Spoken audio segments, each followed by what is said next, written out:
The number of seconds in 6 weeks is equal to n factorial, where n is a positive integer. What is the value of n? Andrew. 10. That's the correct answer. Well, I would like to let you know that there is no way a student can solve this question under 3 seconds. It's never possible. I'm not trying to look down on all of these competitions. Yeah, it is something, very important. At least it enhances critical thinking.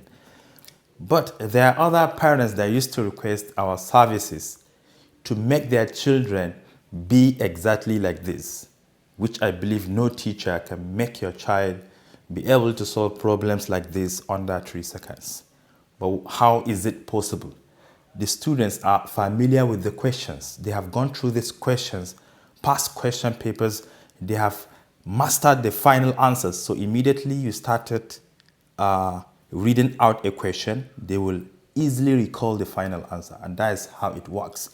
Let me show you what it takes to solve this particular problem. Just to prove to you that it is not possible to solve this question under 3 seconds. First of all, we are talking about number of seconds in 6 weeks. You have to know the number of seconds in a day. Every single day has 24 hours. If you multiply that by 60, you have total minutes.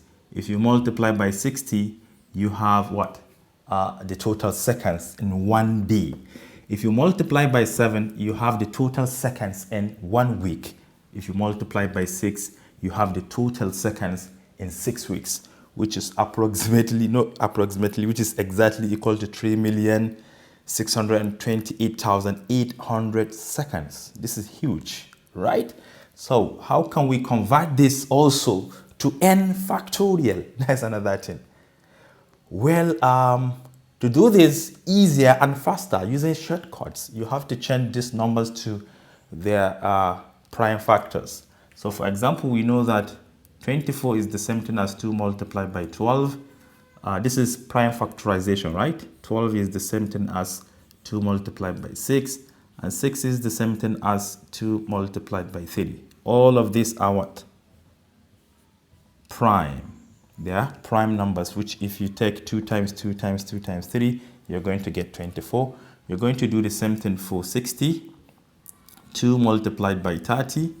Then for 30, you have 2 multiplied by 15. Then for 15, you have 3 multiplied by 5, right? Multiplied by 5. The same thing for this one. You have 2 multiplied by 30. For 30, you have 2 multiplied by 15. For 15, you have 3 multiplied by 5. 7 is already a prime number. Then for this one, you have 2 multiplied by 3. All right. What is n factorial?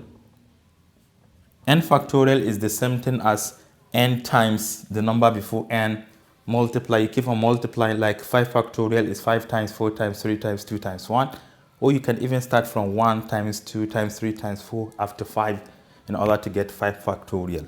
So if the whole of this combination, this number of seconds is n factorial, we can use these prime numbers to come up with a very nice combination of n factorial. So we can start with 1 multiplied by what? 2.